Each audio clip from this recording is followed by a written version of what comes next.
Chapter 51. Testing. With his thoughts slightly drifting, Flender was attracted by the scene before him, a gentle, blue-haired woman leading a handsome youth into everyone's view. When everyone's gaze fell upon the youth's attire and appearance, they could not help but feel amazed. However, after seeing the youth's features, their first glance involuntarily fell upon the white silk ribbon wrapped around his eyes. Sure enough, just as the intelligence report stated, he was visually impaired. What a pity, to possess such a handsome appearance. A trace of regret flashed through everyone's minds, but they did not reveal any disrespect on the surface. After all, the spirit du Luo they wished to befriend, that blue-haired woman, was standing respectfully beside the youth before them at this moment. Such a young spirit du Luo, it was only a matter of time before she became a titled du Luo. One must know that there are very few life-extending benefits below the spirit du Luo level, and being able to retain a youthful appearance at this stage already proved many things about her spirit du Luo cultivation. Looking at her respectful expression, one could tell that the status of the youth in this spirit du Luo's heart was extremely high. To show disrespect at this time, wouldn't that waste the purpose of their trip? They were here to build relations, not to make enemies. At this moment, Mobai's mental force dispersed slightly, vaguely sensing the flow of people in the room. Before coming, N.A.N. had told him that the people he basically needed to pay attention to were the Spirit Hall branch bishop, the Soul Arena supervisor, and the overwhelmingly powerful 78th level spirit saint, Flender. Originally, there should have been one more person, the Swotuo City Lord, but the City Lord was not present at this time, and he had not even seen the commotion from last night. Therefore, he became the only figure in the city who did not come. And when he sat down, he clearly felt everyone's gazes linger on him for only a moment before moving away. As for where they went, Mobai did not need to think, they were certainly on the target of their trip, N.A.N., this support system spirit du Luo. It was just as he had anticipated, no one would take an interest in a blind man. In a world where the strong prey on the weak, everyone's actions were purposeful. Young Master Mo, sorry to disturb. As the highest-ranking person present, the Spirit Hall branch bishop spoke with a warm smile, but his eyes involuntarily drifted toward N.A.N., who was standing quietly beside Mobai in the manner of a maid. Given the degree of such concern, it was clear that the young master surnamed Mo held significant weight in this spirit du Luo's heart, even though she herself was someone on the verge of a breakthrough to title du Luo. The two did not have hair colors that suggested a blood relation, so the source of the relationship, that was simple and clear. Nurturing, or a debt of gratitude for saving her life. In an instant, many thoughts flashed through his mind. With the Spirit Hall branch bishop taking the lead, those around them also spoke up one after another to offer greetings. Of course, besides the three people Mobai considered worth paying attention to, there were 5 other figures, basically the clan chiefs of the original families in Swotuo City, with spirit power around the Spirit Emperor level. They were not worth remembering by name. Mobai nodded and exchanged a few polite pleasantries, naturally including those 5 other individuals. Surface level etiquette had to be maintained. Subsequently, Mobai shifted his attention to the person he was most concerned about on this trip, the Spirit Hall branch bishop. As the bishop of Swotuo City in Fasanuo province, he could be considered a key figure and was very likely to know about one thing. N.A.N.'s incident happened nearly 9 years ago, perhaps this person would know a thing or two. If N.A.N.'s identity were exposed because of this, or if it stimulated N.A.N.'s memories, both would be unfavorable choices. The two had already met once yesterday, although it was at night, but the moonlight was bright, so perhaps he could recognize them. Today, it was also possible that he had come to test and confirm, nothing was certain yet. But regardless, he would not let the news get out. The Spirit Hall branch bishop was, after all, only a 70th level spirit saint. No matter what method he used, there was room to resolve it. While he used divided soul to ponder, others could not see it, and they would not expect a seemingly young boy to take the initiative to greet them. Thus, the Spirit Hall branch bishop spoke again. Young Master Mo, I intend to invite you to join Spirit Hall. Spirit Hall has a legacy spanning a millennium, surely, we possess methods to treat your eyes. Furthermore, hunting for the 9th spirit ring for a support system spirit master is inherently difficult. Spirit Hall can handle it entirely. What do you think? Once these words were spoken, everyone present was shocked by the Spirit Hall branch bishop's straightforwardness, but after calming down and thinking carefully, it was reasonable. Spirit Hall had the strength, ability, and capital. These words addressed the visible predicament of the youth and the spirit du Luo before them. The 9th spirit ring required by a support system spirit master could by no means be hunted by a spirit saint guardian. On the other hand, treating the eyes was a problem right before them. Given the attitude of this spirit du Luo toward the youth, it was clearly no less of a priority than hunting for a spirit ring. With both measures taken, they could almost foresee the scene where this spirit du Luo would become one of the elders of Spirit Hall when she achieved the rank of title du Luo. But this did not conflict with them, building relations was the purpose of this trip. And although the Spirit Hall branch bishop said this to Mobai, the peripheral vision and attention of his eyes were mostly placed on N.A.N., who was beside Mobai. The result, however, was seeing that N.A.N. remained unmoved, with a calm expression. This was somewhat strange. If one were to say she didn't care about herself, but cared about the youth's eyes, then she should have been tempted. If one were to say she cared about herself, then it was impossible not to be tempted by the spirit ring. So what was going on with this attitude? Not concerned with either internal or external affairs. Mobai settled his thoughts. Should he agree? Agreeing would certainly be safer. Although joining Spirit Hall was beneficial to him from every angle, was this a test? He didn't know. Since the other party could be direct, it would be better for him to be direct as well. Spirit Hall, your voice sounds a bit unfamiliar. Mobai said slowly, with a hint of hesitation. And these words, falling into the ears of the Spirit Hall branch bishop, had a different flavor. Unfamiliar. Did that mean there had been familiarity before? Looking at the age of the youth before him, although it could not be directly confirmed, he was someone who had lived in Swotuo City. He had only come here to take office 6 years ago. Perhaps the familiarity he mentioned referred to the former Swotuo City bishop. Had there been contact? Could it be that the predecessor had also invited this spirit Duluo? Possibly. Regardless, with the premise of previous contact, the possibility of his invitation being accepted was greater. Perhaps young Master Mo is referring to the former bishop of Swotuo City from 6 years ago. The Spirit Hall branch bishop followed the line of conversation. He has already been transferred to Spirit Hall headquarters due to some matters. At this point, the Spirit Hall branch bishop was obviously stunned. Right, why was the previous one transferred? He had been promoted by the current Supreme Pontiff Bibi Dong and did not know too much about some of the old affairs of his predecessor. Moreover, he had asked when he first took office, but he always received a reply of, "Do not ask too much," which was even said to him by an elder personally. Under these circumstances, he did not delve into it. Now, using past connections to talk about matters seemed not to hold up. 6 years ago, 3 years after Tang-san was born. That was also when Bibi Dong took full control of Spirit Hall. Mo Bai's thoughts raced, transferring those who knew about that matter away. It seemed that Bibi Dong was not without scruples. She was afraid. No, one could not say afraid, one could only say that she was taking precautions to avoid being investigated for clues. The Supreme Pontiff wanted to be righteous. This was convenient for him. The bishop before him did not know N.A.N, and he was someone from Bibi Dong's faction. Chapter 52. Suggestion.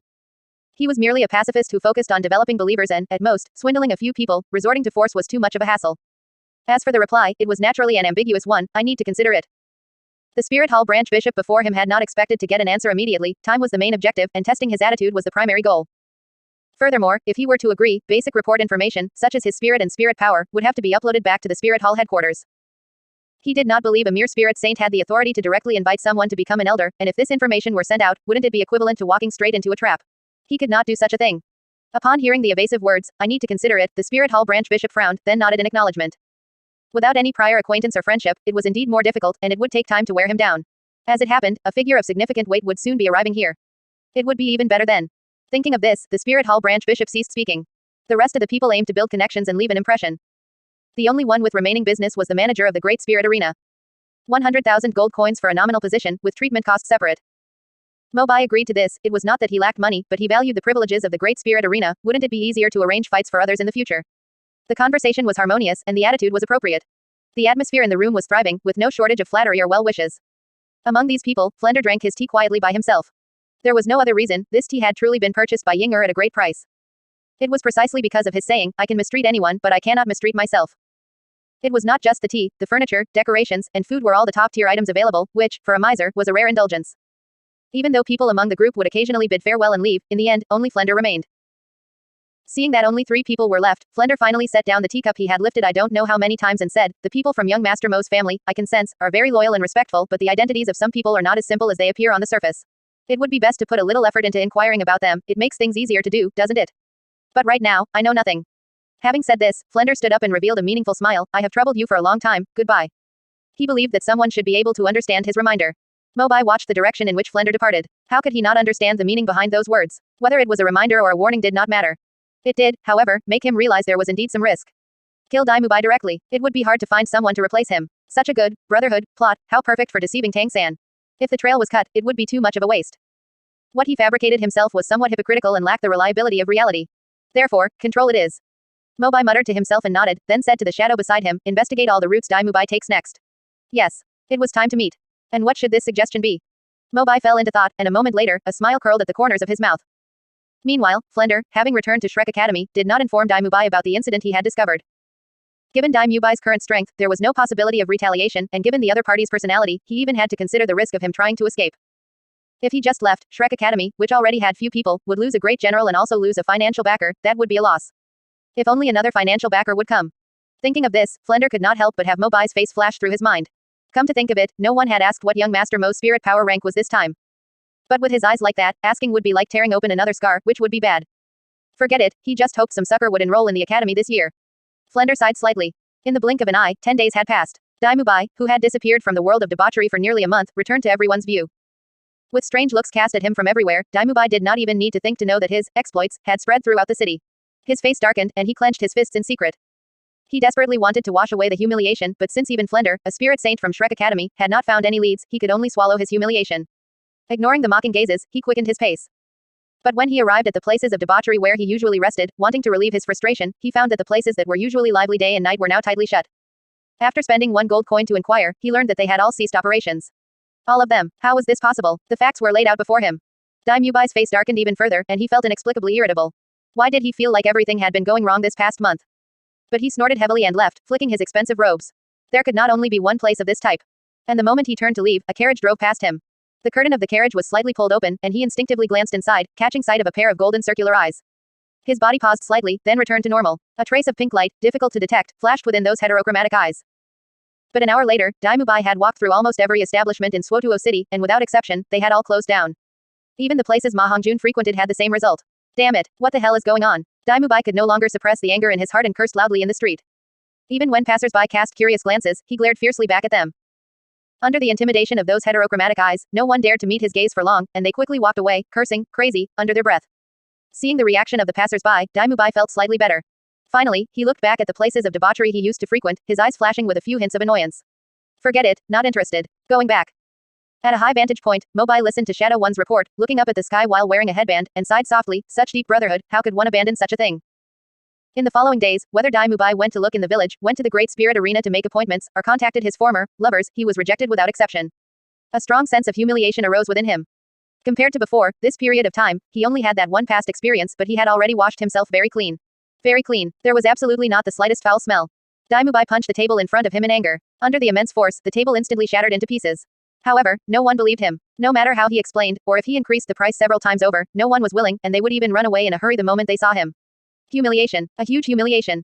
This was clearly the only thing he could find confidence in after leaving his family. If he did not even have this, then what use was it to him? Chapter 53, Controlling Shrek. The pink in Dai Mubai's eyes grew increasingly brilliant. But suddenly, a knock, knock, knock sound came from the door, instantly sweeping away the pink in his eyes. Who is it? Dai Mubai shouted impatiently toward the door. Boss Dai, it's me. An anxious male voice came from outside the door. Ma Hongjun. Dai Mubai frowned slightly, walked to the door, and upon opening it, saw the little fatty clutching his crotch with an anxious expression. Without waiting for him to say anything more, Ma Hongjun directly used the hand he had been clutching his crotch with, pulled out a hard object, and shoved it into his hand.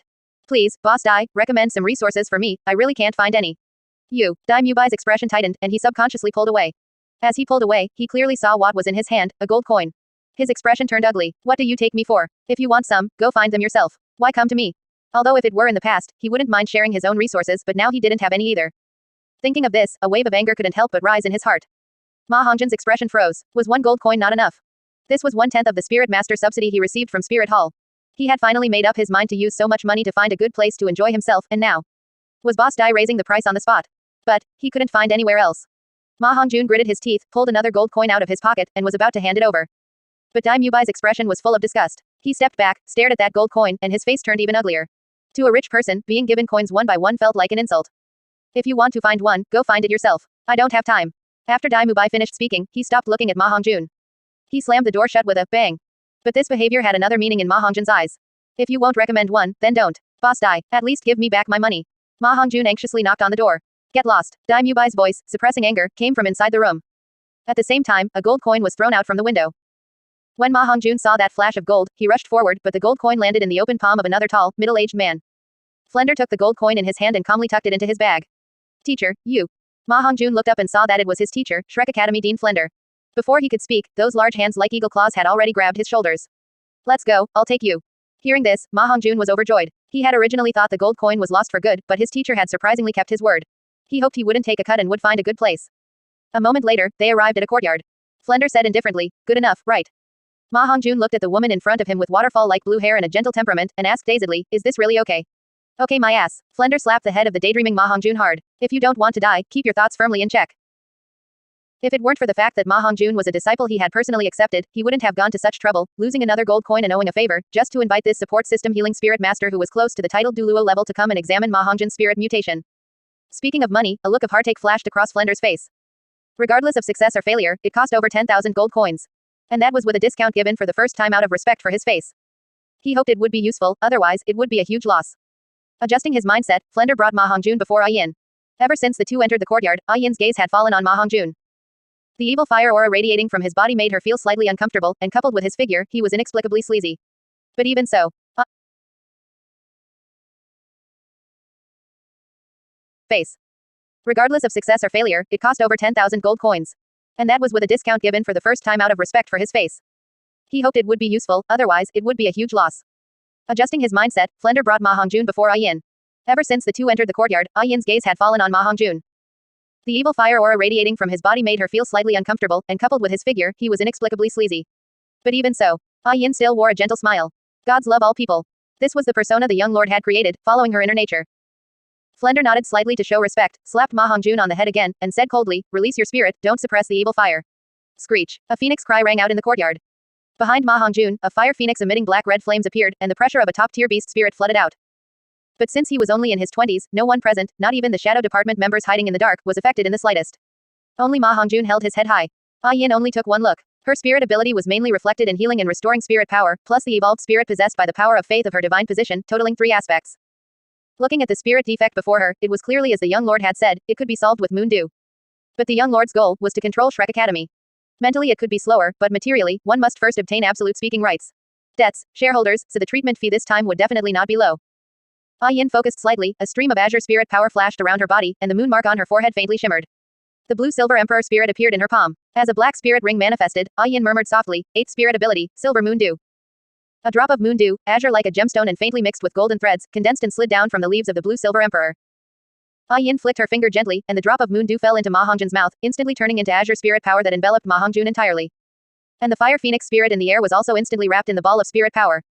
8th spirit ability. Flender was slightly startled, then overjoyed. Since she could cast it directly, it meant she had confidence in the cure. But suddenly he thought of something, and his expression stiffened slightly. Seeing a doctor was one thing, but using a spirit ability also had a price. 8th spirit ability, that was at least another 10,000 gold coins. Oh no, my little treasury. Flender habitually wanted to start bargaining, but when he saw the sweat that had unknowingly seeped out and rolled down the forehead of the spirit Duluo before him, he swallowed his words back. He was the one who invited her first, and she was just doing her best. Even with his thick skin, it wasn't good to haggle after the other party had already put in the effort. A miscalculation. I hope I won't be disappointed. Flender turned his pained gaze toward Ma Hongjun. And Mobai, who had heard all of this in the room, curled his lips into a faint smile, then got up and left the room. The last insurance policy was with him. By the time he walked over and arrived at the courtyard, the blue light enveloping Ma Hongjun had gradually been replaced by red. And at this moment, the red was far different from the previous black-red flames, appearing much purer. It was visible to the naked eye that the moon dew had taken effect. But not much. The pure red occupied 1%, far from reaching the level of complete purification. This was exactly the effect he wanted. Want to be completely cured. Without 1,000,000 gold coins, it was absolutely impossible. Could Flender afford it? Of course not. Did Flender lack a financial backer? Of course, he was very lacking. Would Flender pay for Ma Hongjun? Of course, he would. If not for him, Ma Hongjun would have gone to Spirit Hall long ago, and perhaps he would have already cured his spirit defect. Since he had accepted him as a disciple, given his personality, he definitely wouldn't just leave him be. Before, there was no way, but now there was a way. But, he had no money. Chapter 54, Greenhouse. If he wanted to pay, the only option was to provide collateral. The most important things he could put up as collateral, besides his own cultivation as a spirit saint, were the Shrek Academy. But would he hand over Shrek Academy? This was his lifelong dream, so it was highly unlikely. Therefore, it would only lead to one outcome. He would become the behind-the-scenes power holder of Shrek Academy, and Flender would gain a massive benefactor. It was the best of both worlds, with both sides satisfied. Flender's gaze drifted to the flames, lost in thought, as he realized he had no ability to afford the cost of treatment. However, as footsteps approached from behind, he saw that handsome, blindfolded young lord and instinctively greeted him, "Greetings, young Lord Mo." Yin immediately came to Mobai's side, carefully supporting and guiding him, which also drew Ma Hongjun's gaze to the young lord, someone whose appearance he envied after just a single glance. Reading the situation is something most people can do, since his teacher had said so, he naturally wouldn't try to stand out. Besides, it was clearly proven just moments ago that the other party had a way to treat his spirit. Just from that one drop, he felt the evil fire of this month had been suppressed, and his spirit power felt much smoother. To him, that was not just a treatment for his spirit, but something that accelerated his cultivation. When begging for help, he knew very well the attitude of conceding. Besides, he was truly handsome. Ma Hongjun couldn't help but take another look at Mobai's face. How is the situation? Mobai asked, knowing the answer. Yin also said softly and gently, it has been treated by 1%. It is estimated that after 100 times or more, it should be almost completely cured. This was not just for Mobai to hear, but also for Flender and Ma Hongjun. Hearing this, Flender's expression clearly stiffened. In contrast, Ma Hongjun showed an expression of joy. This was the first time he had heard accurate news that it could be cured. Even though he possessed a top-tier beast spirit, he had to suffer this hardship. Now, he could finally be rid of it. That is good. Mobai smiled and nodded, turning his head towards Flender as if sensing something. With this, Dean Flender no longer needs to worry about his beloved disciple's spirit problem. Worry? How could he not worry? Flender desperately wanted to say those words, but Ma Hongjun was looking at him with an expectant and worshipful gaze. He was the one who had taken the other as his disciple. How could he have the face to refuse him to his face? Even if he had to break his teeth, he would have to swallow them now. Flender nodded stiffly in agreement. Mobai chuckled and turned his head towards Ma Hongjun. Rest assured, you also believe that your teacher will do his utmost to solve this problem for you, right? His voice was slightly mysterious, delusion was activated. Ma Hongjun's expression straightened as he recalled when he had his spirit awakening. He was about to join the spirit hall when he was intercepted by teacher Flender, who demonstrated his spirit saint cultivation on the spot and patted his chest with solemn promises. After learning about his spirit defect, he had tried all sorts of methods to treat it, and now, finally, a method for treatment had been found.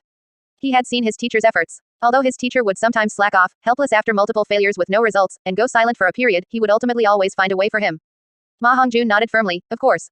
Ding. Ma Hongjun believed your lie, that Flender would do his utmost to treat the spirit defect. Trust level, 80%, manifestation level, 30%. Successfully manifested, Flender's heart for treatment is strengthened by 3 points. A hint of mist flashed in Flender's eyes as his gaze fell upon the face of the determined little fatty, Ma Hongjun. On that shrewd and mercenary face that hadn't been seen for a long time, a smile inadvertently curled up. This was his disciple. You two have such a good relationship as master and disciple. Mobai smiled and praised, adding another layer of insurance. It was also time for him to take his leave. Mobai coughed unnaturally a few times, his complexion visibly pale by a few shades. Yin coordinated as expected, revealing a panicked expression, young lord. Apologies, you two. I am feeling unwell today, so I will not accompany you any further. Flender quickly said, it was all our rashness. Young Lord Mo, please rest. In his heart, however, a thought flashed. No wonder this spirit Duluo had to stay by young Lord Mo's side at all times. Was his health really this weak? What a pity. Ma Hongjun stood to the side with a puzzled expression. Then, under their gaze, Mobai was supported by Yin and returned to his room. Only Flender and Ma Hongjun remained in the courtyard.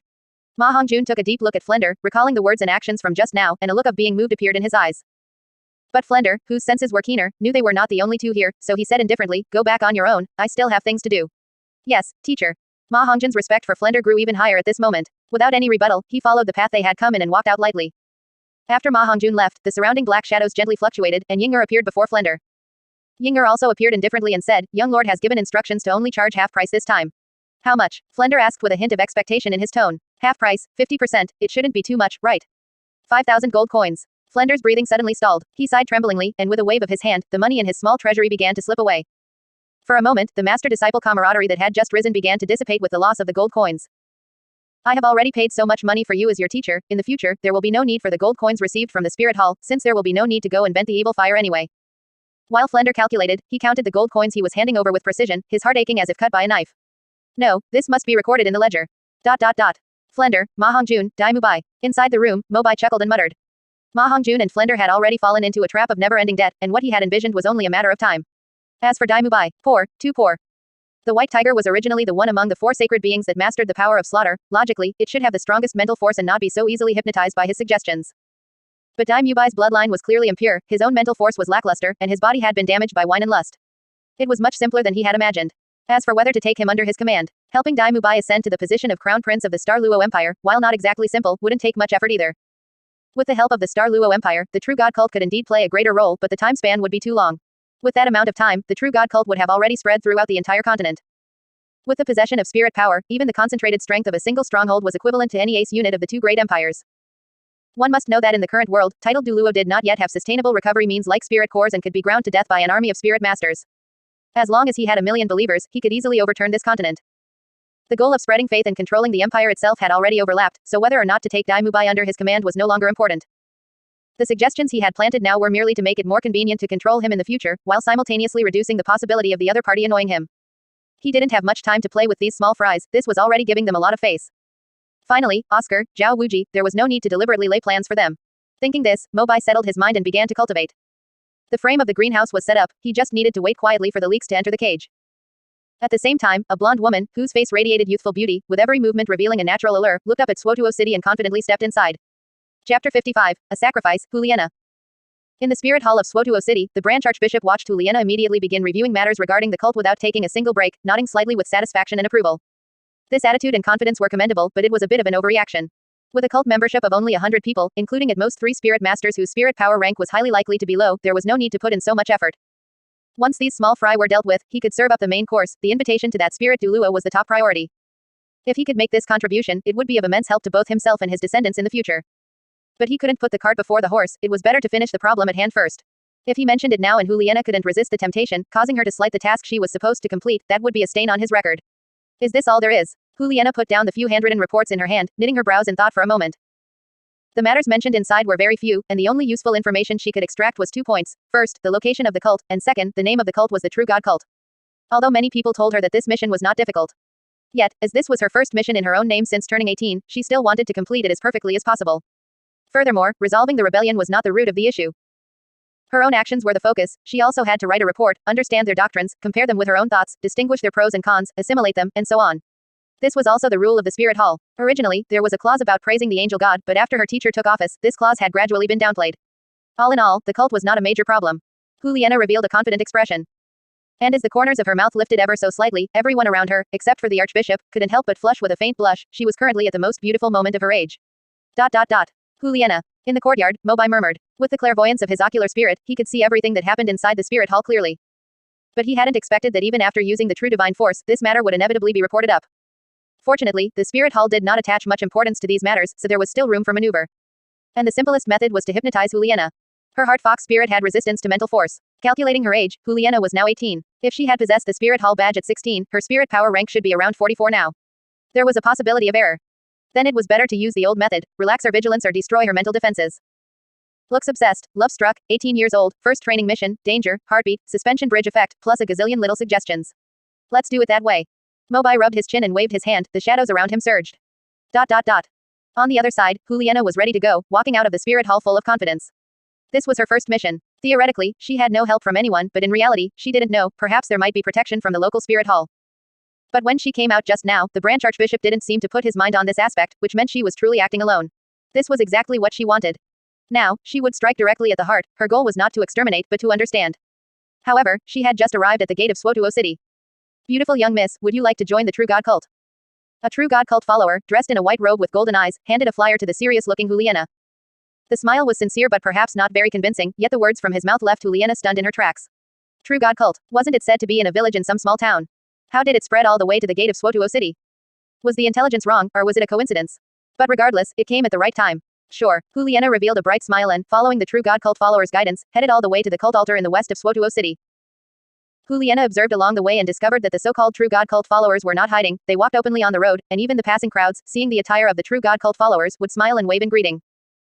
At the same time, she also learned some content about the True God cult from the flyer in her hand. Believing in the True God could allow one to turn all the illusions in one's heart into truth. Too exaggerated, even the angel god would not dare to say such a thing. Of course, she could also understand that small sects had to use such things that transcended ordinary people's imagination to attract believers. But that so many people believed it was something she had never expected. Even if they were foolish, if she casually thought of possessing spirit power, could this so-called True God really make it happen? Even if there were some support system spirit masters secretly creating the fact that some people had spirit power for a short time. But such things should be exposed before long, and she really couldn't understand why anyone would still trust them.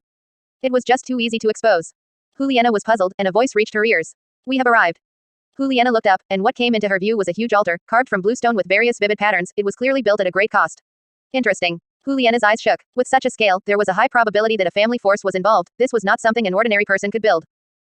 Fortunately, she didn't show any abnormalities at the beginning, so she shouldn't alert the enemy for now, and since there was a family involved, then the mission was far more difficult than imagined.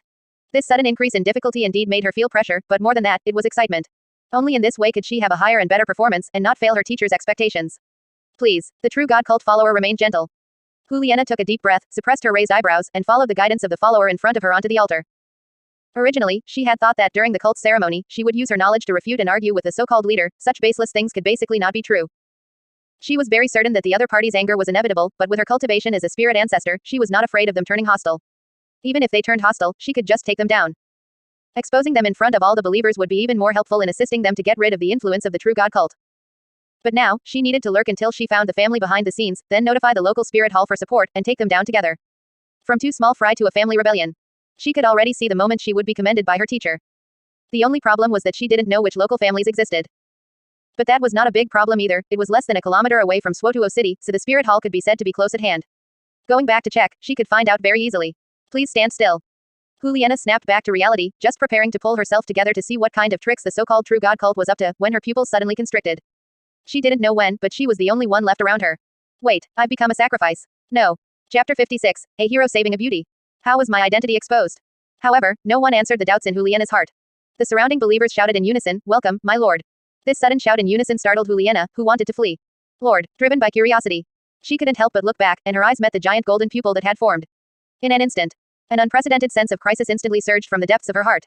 Juliana felt regret. Gritting her teeth, her spirit power erupted from beneath her feet, purple light flickered around her, and 4 spirit rings appeared. In an instant, she turned into a streak of light and vanished from the altar. Meanwhile, that giant golden eye stared fixedly in the direction Juliana had left, slowly and quietly disappearing. This direction was not toward Swotuo City, but in Juliana's mind, it was the direction of Swotuo City. The first layer of suggestion, chaos.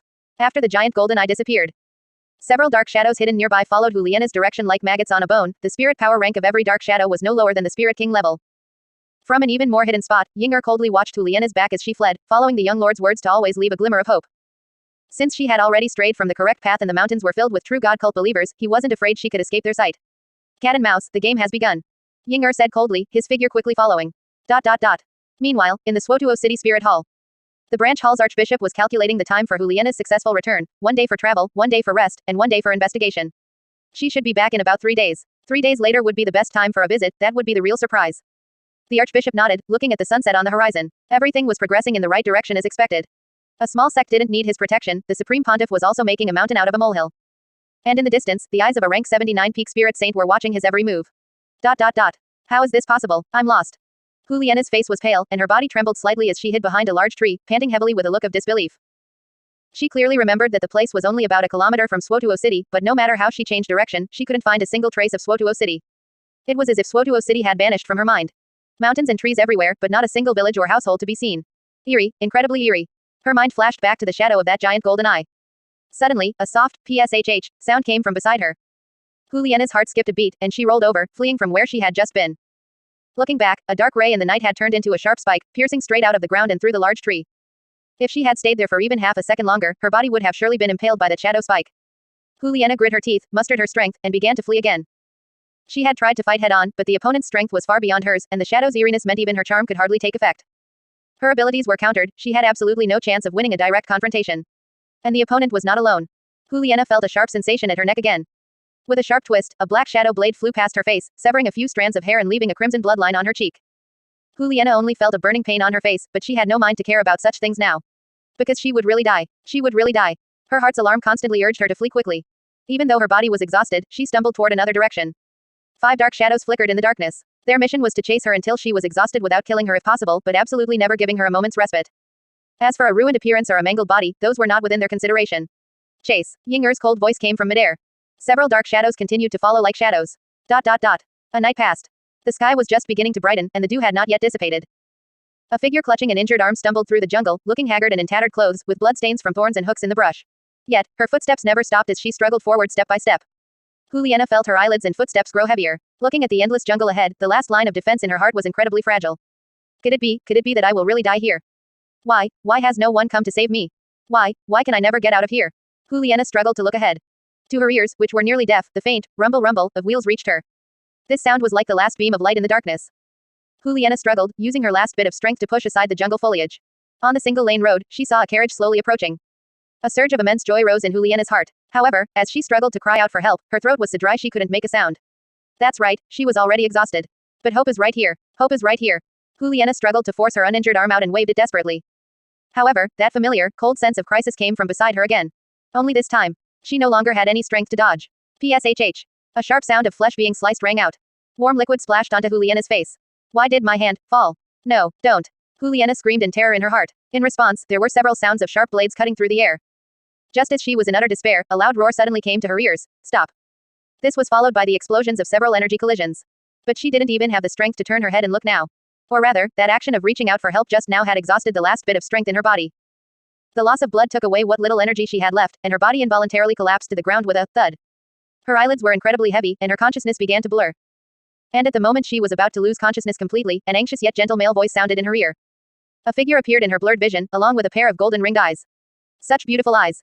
This was the last thought that flashed through Juliana's mind before she fell completely unconscious. Mobai looked down at the fallen Juliana. This last hope of hers should be in place now, right? Amidst his murmurs, the surrounding dark shadows emerged. Ying knelt respectfully on one knee. Greetings, my lord. Chapter 57, Desire. The second suggestion, Desire. No, don't. Inside a simple room. Juliana struggled to sit up in terror, her pale forehead covered in pea-sized beads of sweat. Her eyes still betrayed a lingering fear as she gasped for breath. Juliana looked around with a hint of panic in her eyes. Noticing the unfamiliar environment, a thought couldn't help but rise in her mind. Where is this again? But before she could think clearly, waves of stinging pain came from her arm. She frowned and instinctively looked down. The arm that had been severed in her dream was now perfectly reattached. Her clothes were tattered, and on the skin corresponding to the tear in the fabric, there was a faint scar. On that fair skin, it was incredibly vivid. This scar. It concretely proved that her dream just now wasn't an illusion, but reality. So, those golden eyes couldn't help but flash through Juliana's mind. Was I saved? Juliana was dazed for a moment. Suddenly, a knock came from the door. Like a startled kitten, she instantly became alert. Who is it? Mobai didn't reply and pushed the door open. As soon as he entered, he saw Juliana's wary expression and her defensive posture huddled at the head of the bed. He tried his best to show a gentle smile. Don't be afraid, you're out of danger now. Juliana's gaze involuntarily fell on Mobai's face, recalling the last scene before she lost consciousness. It seemed the person before her had saved her and healed her injuries. Appearances might be mistaken, but those eyes were deeply imprinted in her mind. She remembered this very clearly, and under the gaze of those eyes, a strange sense of peace filled her heart. Juliana slightly relaxed her guard. Mobai, seeing all this, gave a slight nod. Juliana had just escaped from the brink of death, it was impossible for her to relax completely. It had to be said that Ying was truly ruthless. Every strike was aimed at a vital point. If not for Juliana's natural talent, she might have died at Ying hands before he arrived. Even with Yin's ability, she was just a hair's breadth away from not being saved. Just how much hatred was there? As expected, Ying still wasn't as good as Shadow 1 at thinking and adapting, he had the pure flavor of a cold-blooded killer. As for Juliana's wariness, it was non-existent. Under his second suggestion, this psychological state would only slowly transform into a special emotion. It just needed time, but before that, it was best to install a trust patch. Mobai spoke to Juliana. This is N.A.N village, a small village to the west of Swotuo City. I originally came here to pay respects to my ancestors, and happened to. Mobai unhurriedly introduced their current specific location. Everything he said was the truth and was also within the scope of information Juliana was aware of. In this situation, telling lies would instead make it easy to reveal flaws. It didn't matter if he spoke the truth directly, after all, this entire village consisted of true God cult believers. There was no need to worry about revealing any flaws, or rather, no flaws existed to begin with. This was also one of the reasons he chose this village. N.A.N village. Juliana breathed a small sigh of relief. She had seen this place name on a map while investigating the true God cult, it was absolutely real. With one more piece of truth, her heart gained one more measure of stability. Mobai pushed the lunchbox he had been carrying in front of Juliana and continued, for your current injuries to fully recover, you still need 1 or 2 more treatments. It's best not to use spirit power during this time. After any life or death crisis, that anxiety would certainly first transform into a desire for stability, or a pursuit of someone who could bring them stability. As he opened the lunchbox, a light fragrance drifted through the room. Juliana couldn't help but purse her lips. After the depletion from the fierce battle and the escape, she hadn't received any nourishment yet. At this moment, she desperately craved energy replenishment. Yet even in this situation, a trace of worry flashed between her brows. Even facing her savior, the feeling of the life or death crisis still lingered in her heart. It was hard for her body and mind to let go and try unfamiliar things. However, under her surprised gaze, Mobai took out 2 bowls from the lunchbox. He served a small bowl for each of them and was the first to pick up food and put it in his mouth, chewing slowly. He neither rushed her nor signaled her, as if it were just a normal meal. Juliana stared blankly for a moment, not saying a word. It wasn't until Mobai had eaten nearly 2/3 that she slowly picked up the rice bowl and tried a bite. The taste was bland and not particularly good, but the warmth it brought to her mouth and the satisfaction of her body and limbs receiving energy replenishment surged into her heart. She felt a strange sense of peace. The way Juliana looked at Mobai gained another layer of peculiar feeling. The two were silent. Mobai silently slowed his eating speed, leaving most of the remaining dishes for Juliana. The gesture was very obvious. Seeing this, Juliana only paused for a moment before continuing to eat. Before long, the food in the lunchbox was cleared out. Mobai nodded, placed the bowls and chopsticks back into the box, and stood up while saying, someone will come to help you with your treatment in a moment. You can rest easy and trust him. He's the one who healed your arm and the injuries on your body. Well, goodbye. Juliana's eyelashes trembled. Watching Mobai's departing back, a wave of panic surged in her heart. Juliana instinctively spoke the first words of their conversation. Don't go. Mobai's footsteps paused. He turned back and met Juliana's gaze. Juliana, not knowing why she had said those words, was stunned for a moment. She instinctively and quickly averted her gaze, but a voice reached her ears, neither loud nor soft, all right. Under Juliana's peripheral gaze, Mobai returned and sat quietly not far in front of her. Right now was the time for emotions to ferment, doing nothing was the best thing he could do. And just as he expected, Juliana's gaze constantly drifted toward where he sat, occasionally becoming lost in thought. The room fell into a blanket of silence. Why did I say those words? What's happening? Juliana's mind drifted. After an unknown amount of time, a knock, came from the door. Juliana's pupils shrank slightly, and once again like a reactive kitten, she put on a wary expression. However, the person who entered was a blue-haired woman who made one feel warm just by looking at her. As soon as N.A.N entered, she greeted Mobai. Young lord. Mobai nodded slightly in response and said, let's begin. Under Juliana's wary gaze, N.A.N's warm hands moved as 8 spirit rings appeared around her, and a blue-silver emperor spirit emitting a faint blue light manifested. One of the 8 spirit rings rotated, and a drop of emerald green liquid emerged. To Juliana's astonished eyes, N.A.N flicked her finger, and it slid into her mouth. Juliana instinctively pursed her lips, but that drop of leaf dew slid down her throat and into her stomach. Suddenly, waves of warm blue light bloomed from her abdomen. The lingering discomfort in her body gradually vanished under the blue light. It was that same gentle feeling again. Juliana's gaze unconsciously drifted toward Mobai. N.A.N, acting as the catalyst, finished all this, bowed slightly, said a word to Mobai, and then exited the room. Emotions needed a place to rest. Chapter 58. Love. Juliana's gaze followed N.A.N as she left. The thank you that was on the tip of her tongue now felt impossible to say. Her attention shifted back to the person in front of her. She spoke the second sentence of their conversation softly to Mobai. Thank you. Mobai gave a gentle smile. You're welcome. His pair of golden pupils met Juliana's gaze, which was flickering with a trace of strange emotion. The effect was quite good. With this kind of emotion present, there was no need for other topics to distract her for now, it was best to maintain this state. Thinking this, Mobai closed his eyes and settled his mind to cultivate. However, he could constantly feel a faint, lingering gaze sweeping across his face, causing the corners of his mouth to inadvertently tilt up slightly. Time passed, and in the blink of an eye, the sky had gradually darkened.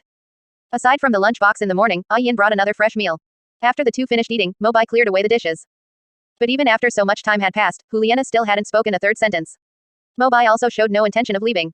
Juliana lay on the bed, her gaze lost in unknown thoughts, while Mobai continued to cultivate cross-legged.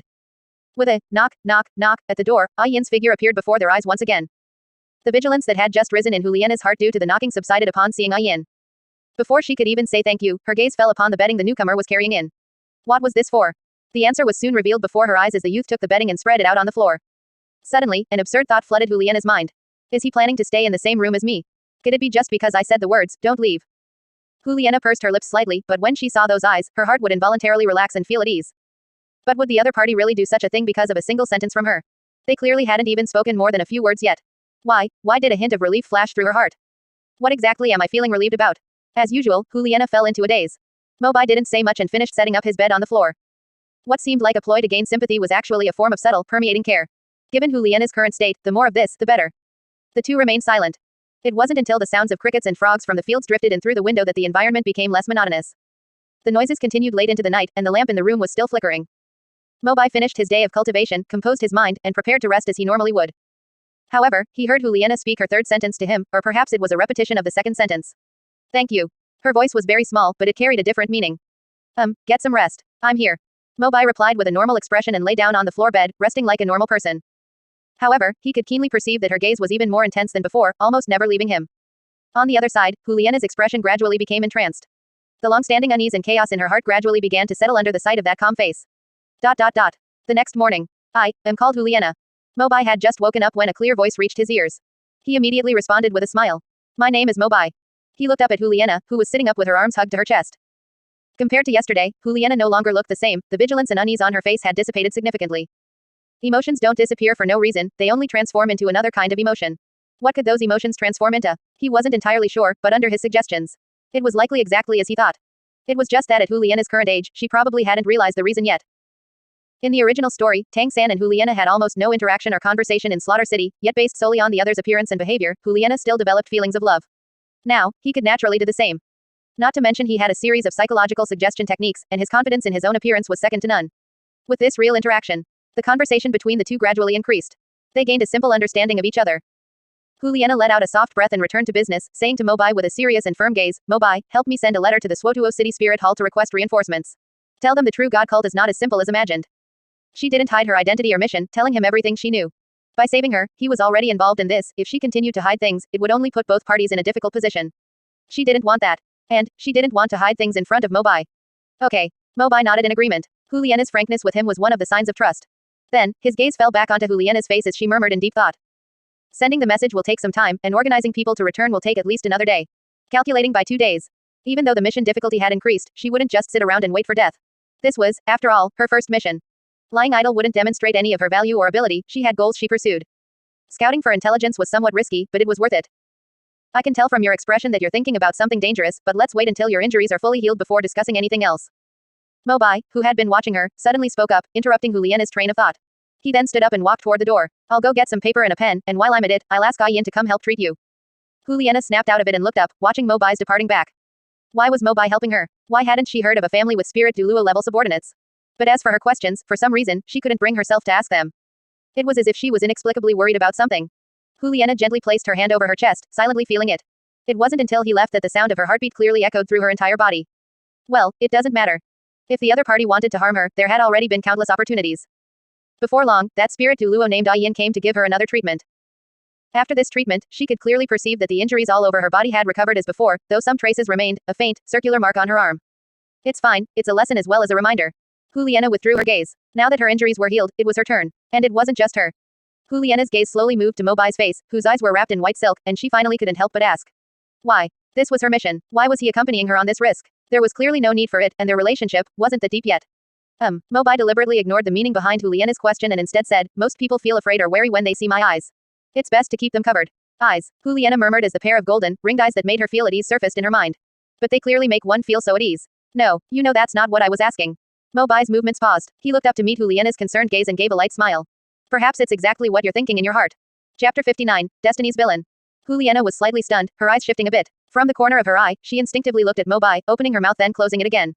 She fell into silence. Mobai seemed to sense that familiar gaze. Of course, it was impossible for him to be affected by such things, a love-struck brain. Non-existent. The primary reason was that he wanted to see his other group of believers. At this moment, all the true God cult believers in that village had already moved out after being notified by him. Now, when he and Juliana went there, it would only be to a deserted place. But, such a flaw would be too large. But leaving behind the real true believers, every one of them was his own wing, and he couldn't bear to clip them at will. So, he could only change his method. Creating something from nothing. He was far too good at this. And the key lay in the person beside him. Juliana's manifestation level was as high as 30%. Being able to have the same manifestation level as the protagonist also served to confirm one of his conjectures from another perspective. Villains have their own manifestation level, and also their own, destiny's protagonist. That is to say, there was another, N.A.N, in this world, as for who it was exactly, he couldn't easily guess. But for now. As Mobai tied the white silk, he asked, Juliana, do you really believe the cultists in that village are very strong? Stronger than those who chased you that day? Delusion activated. Juliana immediately became incredibly solemn. The grief and the battle from that day were vivid, deeply engraved in her heart. Several Spirit King level spirit masters, and those were just from a stronghold outside Swotuo City. If it were a truly large stronghold, there might be existences at the Spirit Emperor level or above inside. Although these were all conjectures, the purpose of her trip was to find out everything. For her first mission, she didn't want to end it haphazardly. Only something truly difficult could reflect her excellence. To reach the goal she had always admired in her heart. Yes, it's most likely not as simple as I said, it might be even stronger. Speaking of this, Juliana's gaze couldn't help but fall on Mobai's face. Recalling the words the person before her had just implied, her willow-like brows furrowed slightly. The tangled emotions in her heart were incredibly intense, but in the end, she didn't say anything. Is that so? Mobai nodded as if in thought, but the corners of his mouth curled up slightly. Meanwhile, within the empty village renamed Junyi Village, a large number of believers wearing white robes and having golden eyes suddenly emerged. They looked at the sky with faces full of fanaticism, prostrating on the ground and shouting in unison. Gratitude to my God. A stream of red power of faith, different from the normal golden faith, flew off in one direction. Mobai, who was about to step out of the village with Juliana, paused slightly. The eye of truth on his forehead involuntarily appeared, and a flash of red light flickered within those golden pupils. What's wrong? Juliana turned back to ask. Mobai waved his hand, nothing, I just thought of something. While a few glints of contemplation flashed in his eyes beneath the white cloth. The true God cult believers manifested just now were constituted by Juliana's thoughts. Since she called them evil, they naturally followed the standards of being evil. Their philosophy was that the world was too painful, and they wanted their God to destroy this world and manifest a new, happy world. A complete villainous extreme. And, destroying the world, could he do it? Of course not, but causing damage on the scale of tens of thousands of people was still possible. With his current manifestation ability, even if he only manifested 1% of the destructive power, he could cause indelible damage to this world. But he is a righteous God, not an evil God, right? But, destroy the world, then resurrect everyone. Mobai murmured softly in a voice only he could hear, quite interesting. ... In the evening, two figures lingered around Junyi village. Seeing the village brightly lit with torches constantly burning to reveal the stone statues of eyes, Juliana's expression turned slightly ugly. It really is like this. How can such a philosophy exist? Juliana couldn't help but recall the disasters she suffered in her childhood, which led to the breaking of her family, the death of her parents, and other tragedies. She would absolutely not allow such things to happen. Juliana clenched her fists, her eyes showing determination. Mobai glanced silently. He heard clearly what Juliana said in his ear. This result was also within expectations. After all, the true God cult before them was manifested by Juliana, so it was whatever she thought it was. As for the surrounding intelligence, they had already scouted it. 200 followers, 30 spirit masters, including 3 spirit kings and 10 spirit ancestors. It was slightly worse than Juliana expected, but a bit higher than Mobai expected. One must know that besides the people of his family, his current real followers did not have people with such high strength. It even gave him a momentary impulse to protect them. Furthermore, cultists were indeed cultists, the level of faith of every single one was no lower than that of Wang Sheng, Old Jack, and the others. The impulse only lasted for an instant. Where there are benefits, there are naturally drawbacks. There was almost no manifestation potential in them, and their doctrine was too extreme, which completely did not fit his current development path. Like a thorn in the flesh, the disadvantages far outweighed the advantages. It would be better to use their bodies to lay a more solid foundation for the true God cult. The letter should have reached the hands of the Archbishop of the Swotuo City Spirit Hall branch by now, and he should be able to lead the Spirit Hall crowd here by tomorrow. Although the manpower he had around him now was enough to make them a cornerstone of the true God cult, Juliana had requested that he not take action. Because this was her mission, and also a trial to prove her abilities to the Spirit Hall. That being said, he didn't go against Juliana's wishes. Moreover, her imagination was much kinder than his own methods, her intention was actually to capture them.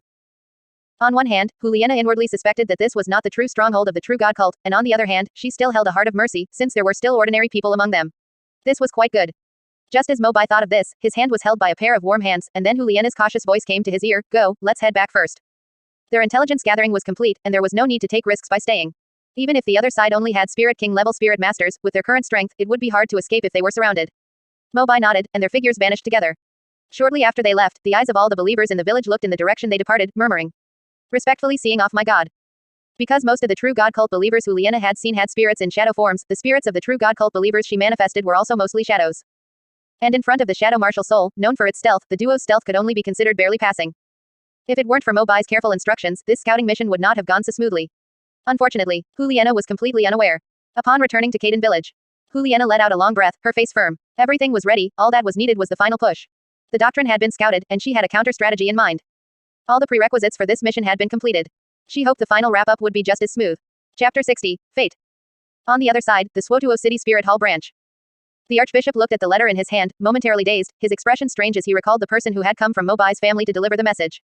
What on earth had happened over the past 2 days? Juliana had actually gotten involved with someone from Mobai's family, wouldn't that mean his merit of recommendation was gone? What a pity. After a soft sigh, the Archbishop slapped his thigh and turned his gaze back to the letter before him.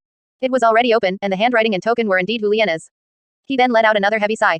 Now, he actually owed Juliana a favor. For such a cult to appear and grow to such a scale within his jurisdiction was undoubtedly a significant dereliction of duty.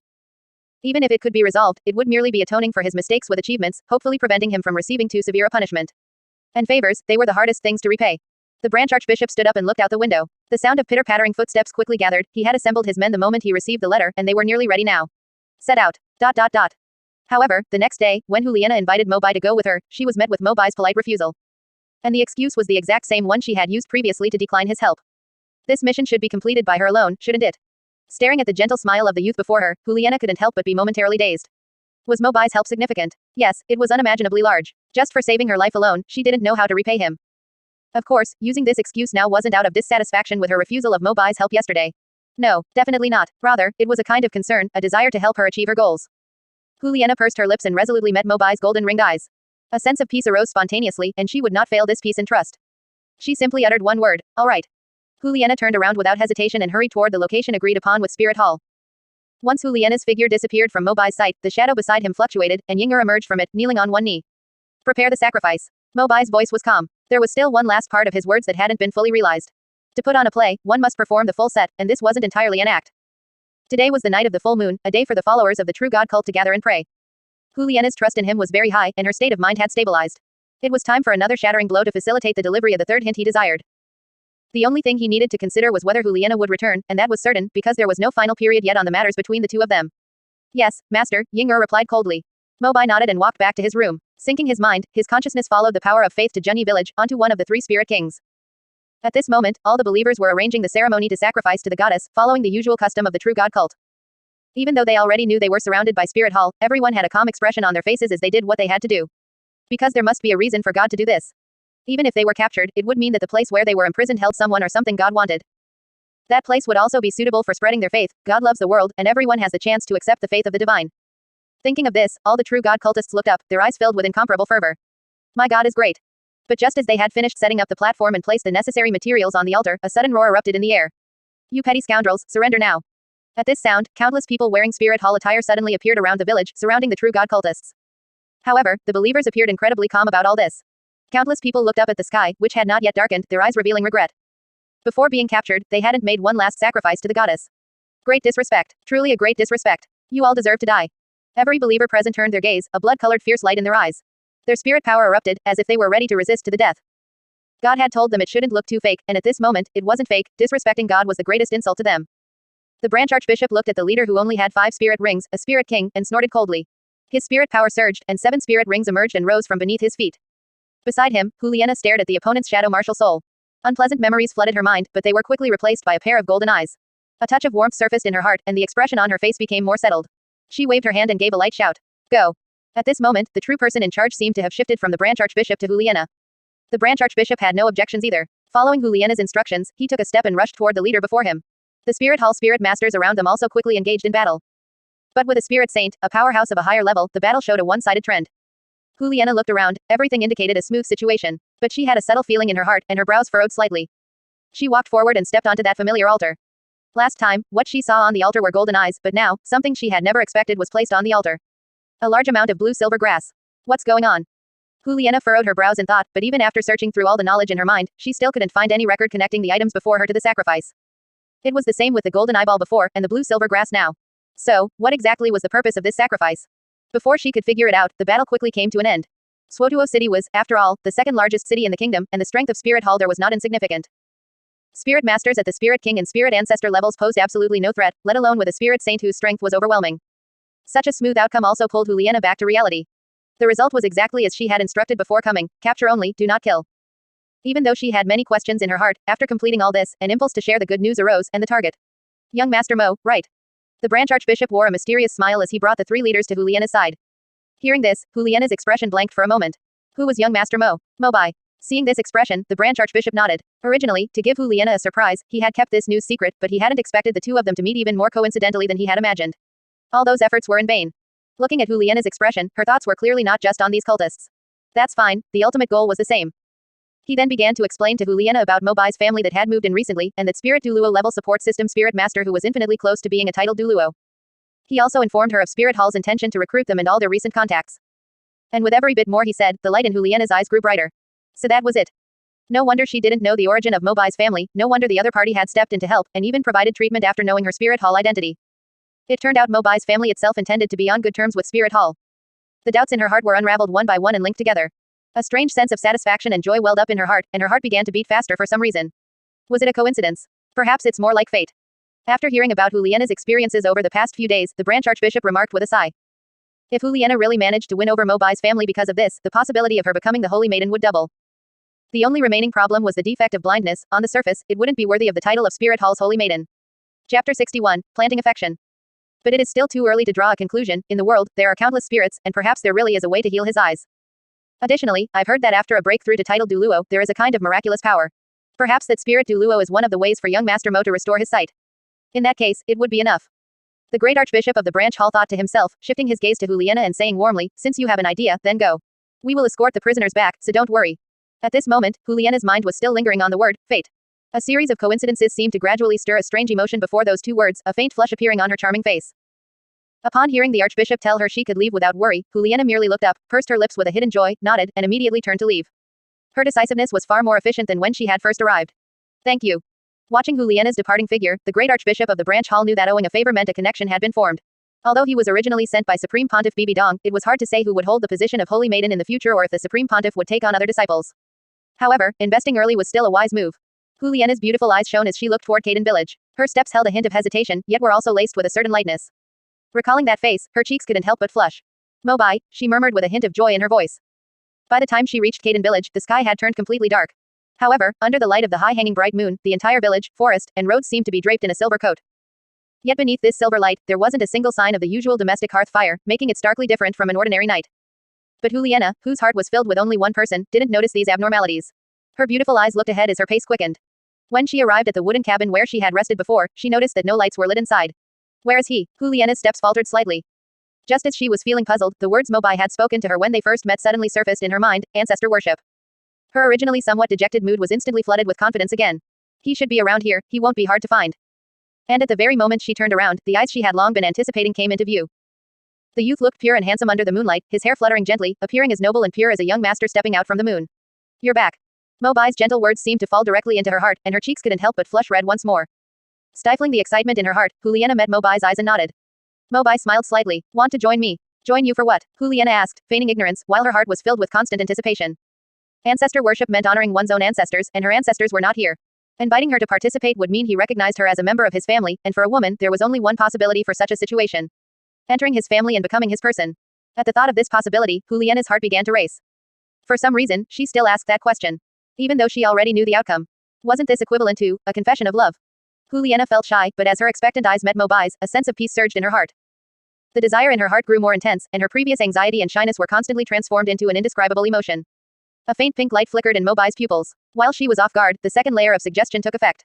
At this moment, the more intense Juliana's emotions were, the more advantageous it was for him and the stronger the effect became. For an 18-year-old girl with her first stirrings of love, having lost her tension, pressure, and fear, they were transformed into another emotion. Juliana was waiting for him to say those two words. And he did not disappoint. Ancestor worship, those two words came from his mouth. Juliana's face instantly lit up with joy, and without any hesitation, she agreed, okay. But after that response, her previous decisiveness vanished without a trace. Her cheeks grew hot, and her heart pounded wildly. Juliana couldn't help but turn her head away, but then she felt a sudden warmth and a slight tugging sensation on her hand. She couldn't resist looking back, seeing Mobai holding her hand. Before she could speak, she heard a voice by her ear. Let's go. Just those two words suppressed all her emotions. At this moment, she had only one thought in her mind, to agree. Love at first sight, yet seemingly as natural as water flowing into a channel. Mobai looked at Juliana's downcast, joy-filled eyes as she allowed him to lead her out of the wooden cabin with somewhat awkward steps, a light smirk playing at the corners of his mouth. The two of them made their way toward the center of the village. Juliana quietly let Mobai hold her hand, her gaze fixed on him. A warm sensation spread from her heart throughout her entire body, and she wore a satisfied smile. The two did not walk fast, even giving the impression of a stroll in the woods. Yet even at this pace, Juliana's mind remained fixed on Mobai, and she didn't notice the silent night sky, the village, or the extinguished lights around them at all. In her eyes, there was only that pure youth under the moonlight. She didn't even notice the passage of time until a voice reached her ears. "We're here." Mobai's voice finally pulled her mind back to reality. Here. Juliana scanned the surroundings with her peripheral vision. All the villagers she had seen coming and going over the past few days were gathered here, each with their hands clasped together as if they were praying. And directly opposite them stood a sacrificial altar. Upon the altar stood a stone statue and a massive stone tablet. Under the moonlight, the features of the stone statue even made her dazed for a moment. It was extremely similar to that spirit du Luo named N.A.N. Except that on the forehead of N.A.N's statue, there was a golden eye mark carved, like a symbol. Is this Mobai's ancestor?